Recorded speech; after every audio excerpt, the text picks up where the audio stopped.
আমার নাম জিলিয়ান, আমি চাকরিজীবী। আমার একটা কোশ্চেন ছিল, সেটা হচ্ছে আমি শুনেছি যে এইচআইভি আপনার শেভ করার মাধ্যমে অনেকের ছড়াতে পারে, শেভ করে। তো আমি জানতে চাচ্ছি আসলে এইচআইভি ছড়ানোর ক্ষেত্রে ঝুঁকিপূর্ণ কারা?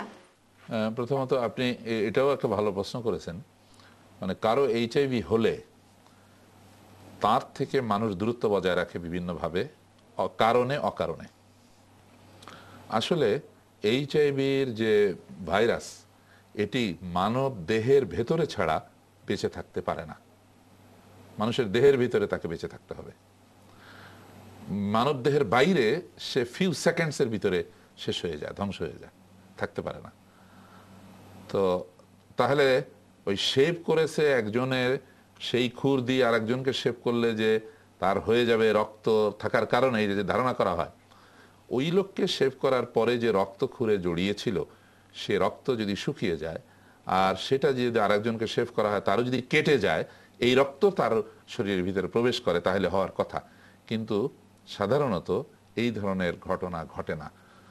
সুতরাং শেভ করার দ্বারা এইচআইভি ভাইরাস ছড়ায় না। এটি ছড়ায় হচ্ছে, আমরা আগেও বলেছি যে এই তিনটি পথ দিয়ে।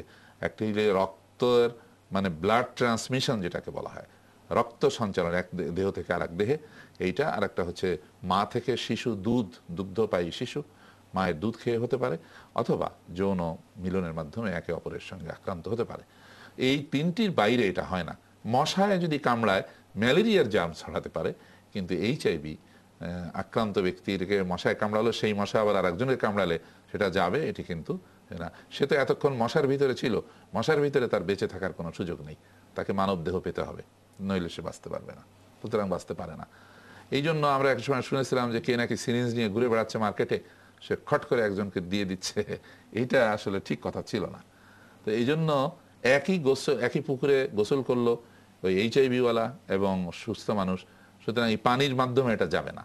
এক গ্লাসেও যদি পানি খায় তাহলে এই খাওয়া খাওয়ার মাধ্যমেও যাবে না, এক টেবিলে বসে খানা খেলে যাবে না, এক বিছানায় শুইলেও তাতে কোনো এই এই এই এই ভাইরাস ছড়াবে না। এই জিনিসগুলো আমাদের জানতে হবে। আর সবচেয়ে ভালনারেবল, ঝুঁকিপূর্ণ হলো তারা যারা নিজেদের স্বামী স্ত্রীর বাইরে যৌনকর্ম করে, তারা ঝুঁকিপূর্ণ সবচেয়ে বেশি। অথবা যারা মাদকাসক্ত তারা ঝুঁকিপূর্ণ। এই জন্য ইসলাম দেখুন স্বামী স্ত্রীর বাইরে মেলামেশাকেও হারাম ঘোষণা করেছে এবং মাদক দ্রব্যকেও হারাম করেছে। মাদকাসক্তদের মধ্যে বিশেষ করে যারা ইনজেক্টিং ড্রাগ ইউজার্স, মানে সুই সিরিঞ্জের মাধ্যমে যারা এটা মাদক গ্রহণ করে, তারা একজন থেকে আরেকজন, একজন নিল টান দিয়ে বের করে আবার বাকিটা ওকে দিল, এই যে একই সিরিঞ্জ তার ভিতর থেকে সেই ভিতরে গেল, এর মাধ্যমে কিন্তু এটা ছড়ায়। এভাবে যারা মাদকাসক্ত তারা খুবই খুবই ভালনারেবল, এবং দেয়ার আর সাম আদার গ্রুপস অলসো।